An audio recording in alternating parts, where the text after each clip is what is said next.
네, 이 시간 우리 같이 받은 말씀을 통하여서 장사하다라는 제목으로 이 시간 우리 같이 하나님 말씀 받겠습니다.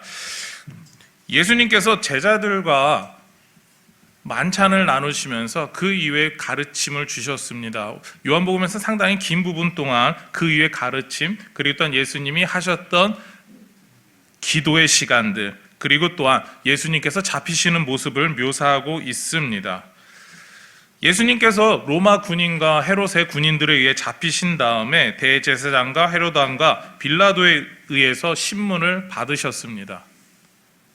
빌라도는 예수님을 재판하면서 아무런 죄가 없음도 알았습니다. 그러나 자신의 자리를 보존하기 위해서 예수님을 십자가에 못 박도록 명령을 내리죠.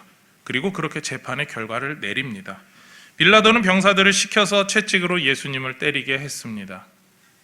그 후에 다른 십자가형을 받는 사람들과 같이 십자가 형틀을 메고 골고다 언덕에 이르렀죠. 손과 발에 못 박히신 예수님은 피를 쏟으셨습니다. 예수님의 마지막 모습을 성경은 이렇게 이야기하고 있습니다. 요한복음 19장 30절 말씀입니다. 예수께서 신 포도주를 받으신 후에 이르시되 다 이루었다 하시고 머리를 숙이니 영혼이 떠나가시니라. 아멘. 예수님께서 자신에게 주어진 모든 일을 마치시고 나는 그 모든 것을 다 이루었다라고 선언하신 후에 죽으셨다라고 성경은 말하고 있습니다. 예수님이 죽는 이 순간에 어떻게 보면은 그 골고다 언덕에서는 사람들이 얌전하다라고 할까요? 조용하다고 해야 될까요? 무언가 알 수 없는 고요함이 흘렀습니다. 그러나 예루살렘 안에서는 사람들이 너무나도 바빴습니다. 특히 유대인들은 바쁘게 움직이고 있었습니다. 저녁부터 시작하는 유월절 명절을 위해서 꼭 준비해야 할 일이 있었기 때문이죠. 십자가를 정리하는 일이었습니다. 로마법은 십자가형을 집행할 때 죄인이 완전히 십자가형을 한 이후에 질식해 죽을 때까지 거기에 매달아 둘 것을 명시하고 있습니다. 그러나 유대법, 특히 율법은 그렇게 이야기하지 않습니다. 신명기 21장 23절 말씀입니다. 그 시체를 나무 위에 밤새도록 두지 말고 그날에 장사하여 내 하나님 여호와께서 내게 기업으로 주시는 땅을 더럽히지 말라. 나무에 달린 자는 하나님께 저주를 받았음이니라. 아멘. 하나님께서 기뻐하시지 않는 일이다라고 말을 하죠. 유대인들은 속히 예수님과 다른 두 죄인의 시신을 명절이 되기 전에 치워야 한다라고 하면서 바빴습니다. 그래서 빌라도에게 십자가 형태를 확인하고 사형을 조속히 마무리 지어줄 것을 요청했습니다. 그리고 그 모든 시신을 해가 지기 전에 다 거두어 달라고 요청을 했죠. 로마 병사들이 두 명의 죄인들을 확인을 하게 됩니다. 한 사람을 확인했더니 아직도 숨을 쉬고 있었습니다. 그래서 십자가 형틀 아래에 있는 그 다리를 꺾어버립니다. 사람의 다리가 부러지면서 완전히 숨을 못 쉬게 되면서 그대로 조금씩 한 사람이 죽어가기 시작했습니다. 그 이후에 그 옆에 있는 다른 사람을 보았습니다. 그 죄인도 살아있었기 때문에 마찬가지로 꺾어서 죽음에 이르게 만들어 버리죠. 그리고 예수님에게 왔습니다. 예수님에게 왔을 때 예수님께서 이미 숨을 거두셨음을 확인하게 되죠. 그러나 확인하기 위한 일을 로마 병사가 하게 됩니다. 34절 말씀입니다. 그중 한 군인이 창으로 옆구리를 찌르니 곧 피와 물이 나오더라. 이미 질식해 죽으신 예수님의 옆구리에 창으로 찔렀습니다. 창으로 찔러서 예수님의 여러 안에 있는 장기를 통과해서 심장에 이르기까지 그 창이 관통했죠. 그리고 예수님께서는 피와 물을 쏟으셨습니다.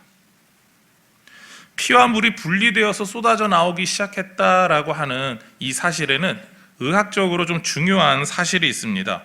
왜냐하면 사람의 몸에서 이 피와 물은 우리가 알고 있는 것처럼 표현한다면 적혈구와 그리고 혈장이라 그러죠. 그 혈장은 하나가 되어서 항상 돌아다니고 있습니다.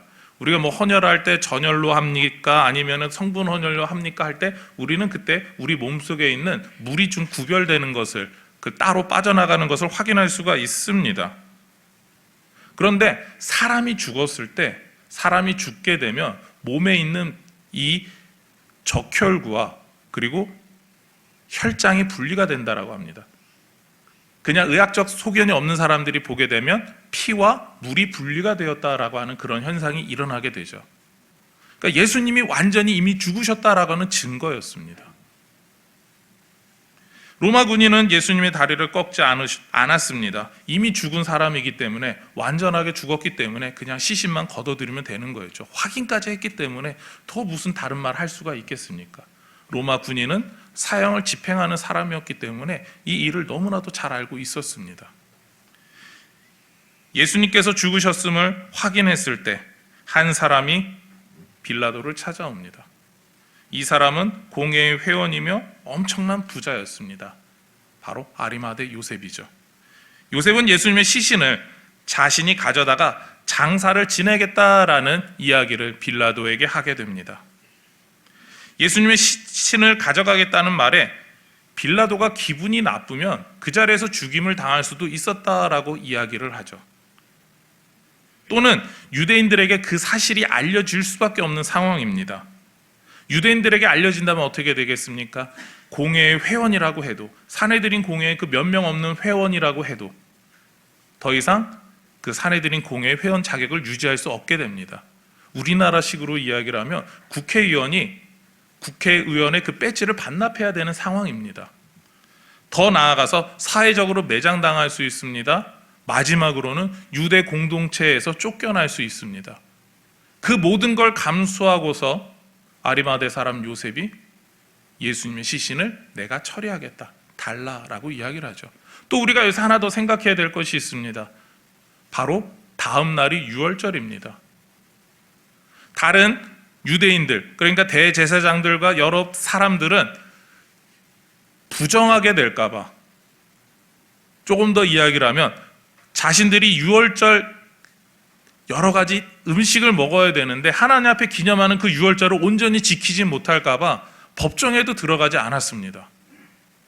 그런데 이 아리마대 사람 요셉은 어떻습니까? 그 사람들과 달리 빌라도를 직접 만나러 그 이방인의 땅에 들어갔습니다.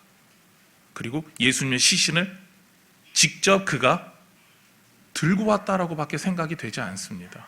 그리고 그것을 가져다가 장사를 치르게 되죠.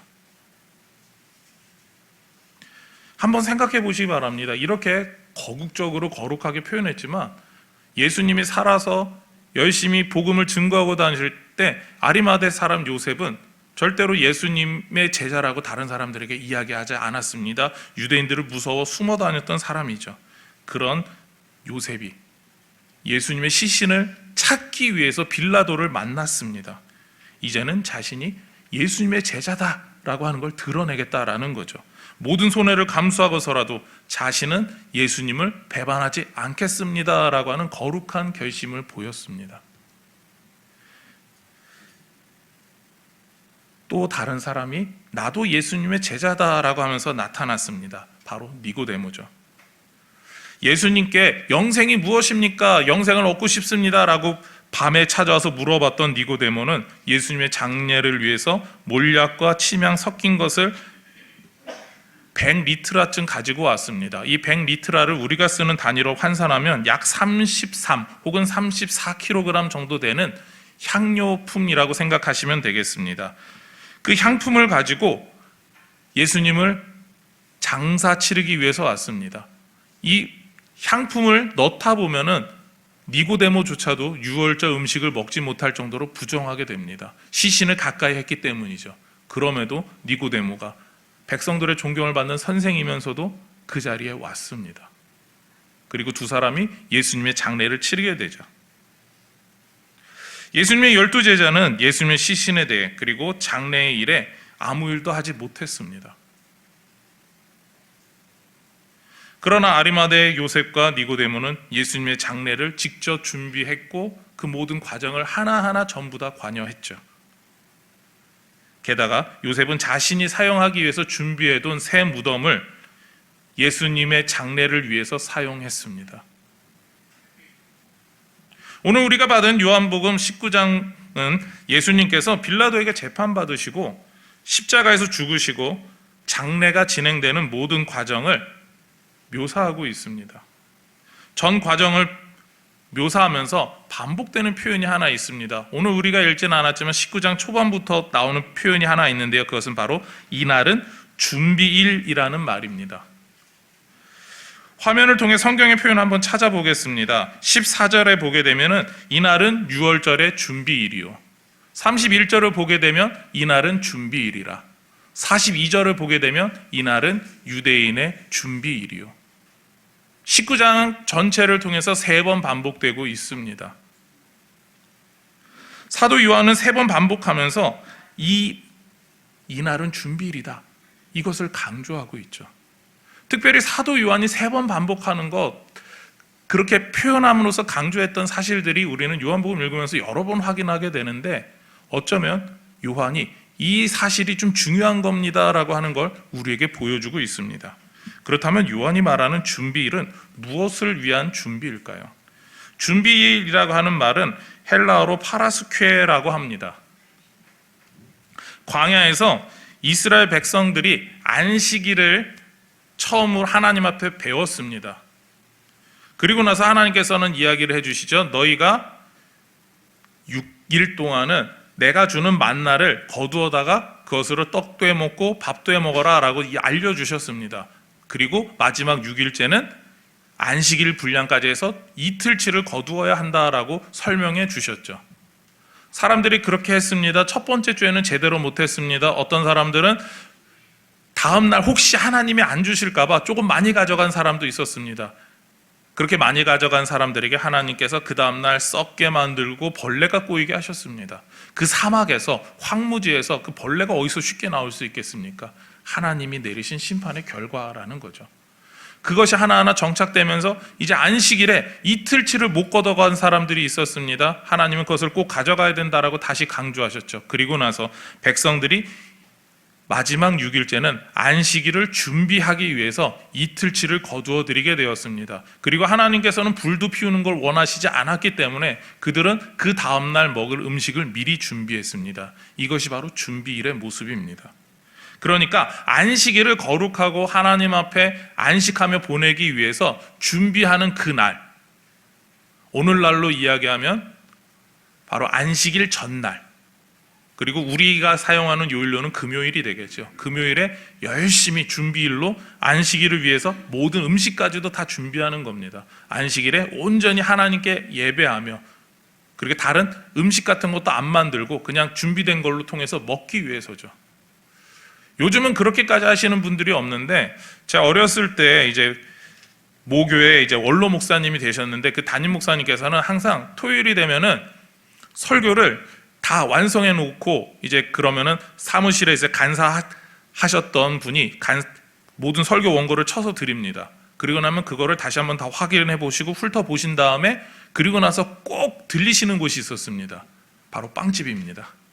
빵집에 가셔가지고 주일날 먹을 빵을 사오셨습니다. 다음날 불 피우면 안 되니까 아침에 먹을 빵을 꼭 사오셨습니다.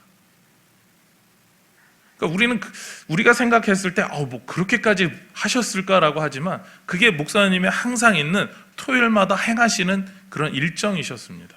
그렇게 준비를 다 하시고 주일을 맞이하시고 아침에 빵을 간단하게 드시고 아침에 설교하시고 오전에 설교를 마치신 후에 교회에서 준비하는 그런 국수를 드시고 저녁에도 음식을 또 하시는 게 아니라 남은 빵을 또 드셨습니다.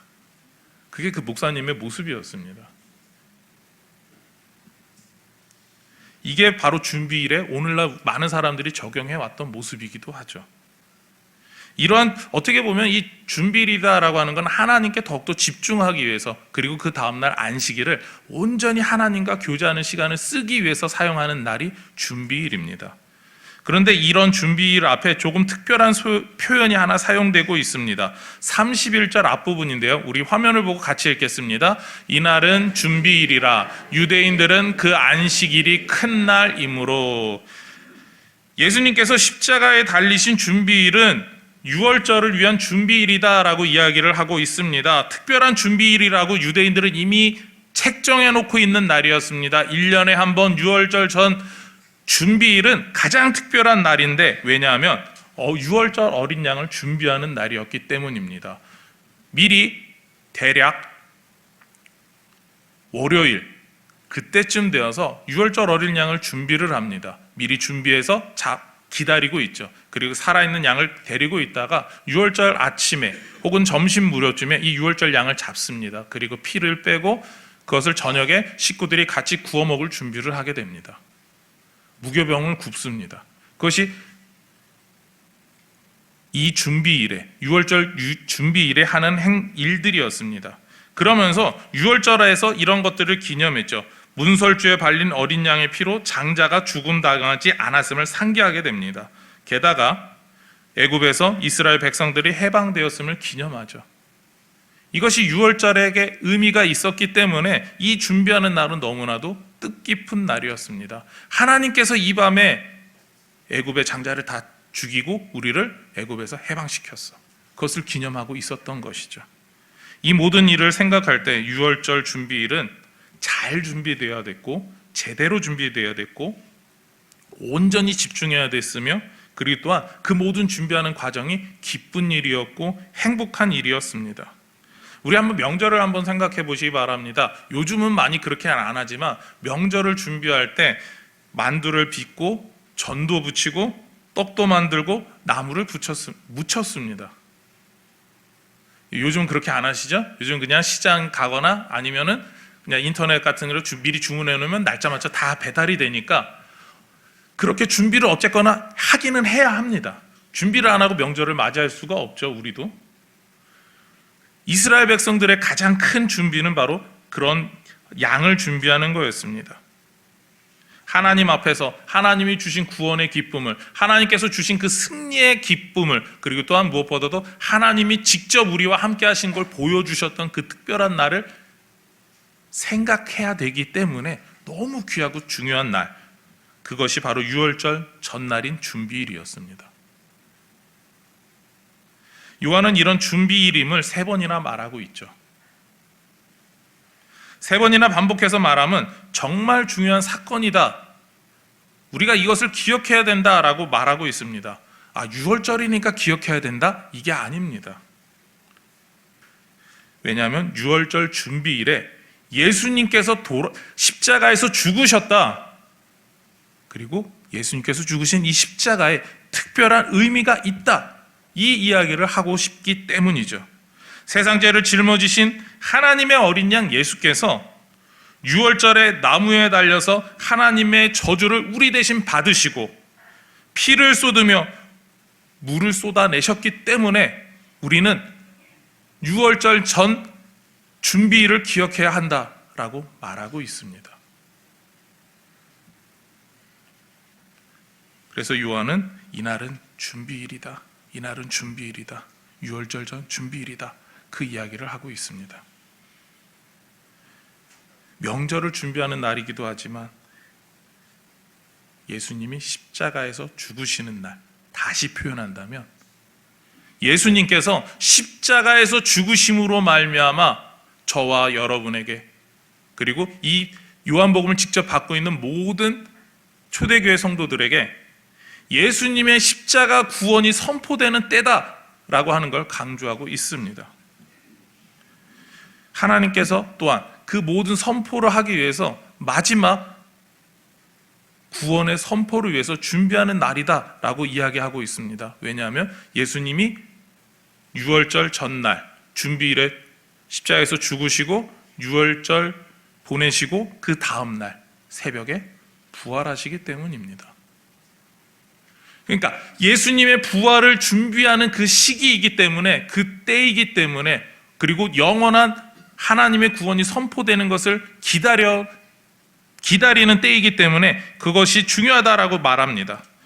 우리가 예수님께서 이 땅에 오신 목적을 말하게 됩니다. 예수님이 이 땅에 오셨던 목적은 무엇입니까? 라고 하면 우리는 죄 가운데 죽은 우리를 살리시고 하나님과 우리가 깨어진 관계를 회복하게 도우시며 우리가 하나님과 영원한 사귐 가운데 있게 하시기 위해서 예수님이 이 땅에 오셨다라고 말합니다. 그리고 예수님께서 이 땅에 오신 목적이 바로 십자가를 통해서 전부 다 성취되게 되는 거죠.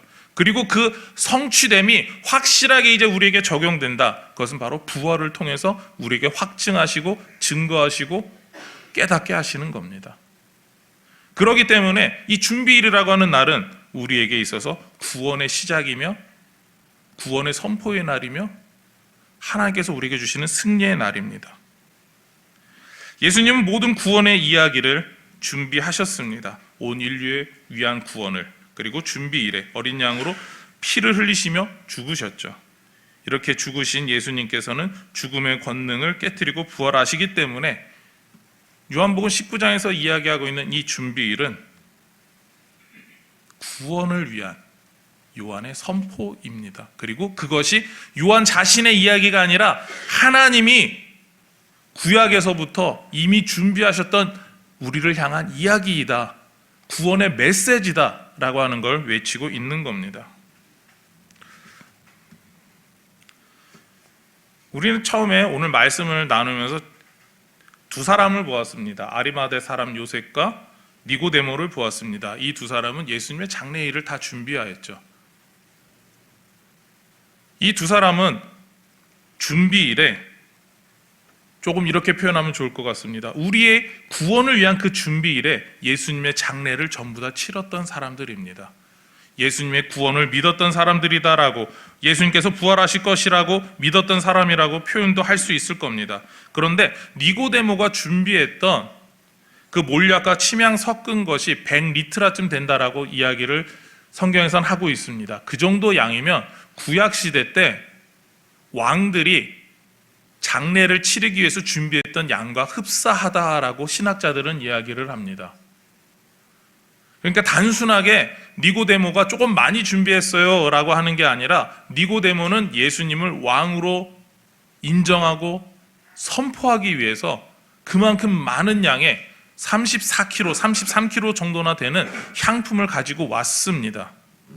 그리고 아리마대 사람 요셉이 준비한 새 무덤도 왕을 위해서 준비할 때나 그렇게 준비되는 무덤이다라고 표현을 합니다. 자, 그렇다면 시간을 조금 땡겨서 빌라도가 예수님을 십자가에 못 박으라고 이야기하고 예수님 못 박힐 때 빌라도의 명예에서 로마 군인들이 하나의 명패를 십자가에 달았습니다. 예수님의 십자가에만 달았는데 조금 특별한 명패였습니다. 오늘 말씀이 아니라 요한복음 19장 19절 말씀인데요. 우리 같이 한번 화면을 보고 읽겠습니다. 빌라도가 패를 써서 십자가 위에 붙이니 나사렛 예수 유대인의 왕이라 기록되었더라. 아멘. 빌라도가 예수님을 유대인의 왕이라고 말하고 있습니다. 유대인들을 위해 히브리어로, 로마인들을 위해서 라틴어로, 헬라인들을 위해서 그리스어로 기록되었다라고까지 성경은 말하고 있죠.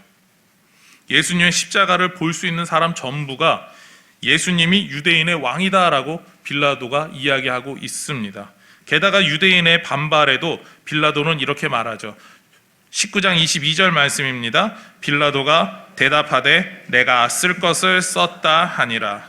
빌라도는 자신이 해야 하는 일을 했다라고 말합니다. 유대인들과 타협해서 예수님을 십자가에 못 박았음에도 예수님이 유대인의 왕이다라고 하는 것은 나는 이야기해야 한다라는 거죠. 빌라도를 통하여서 선포된 예수님이 유대인의 왕이라고 하는 것, 아리마대 사람 요셉을 통하여서 예수님을 왕으로서 장례를 치르는 것, 또한 니고데모를 통해서도 왕을 섬기는 장례로서 장례를 치르는 것, 이 모든 것은 예수님께서 왕이시다라고 하는 것을 선언하고 있습니다.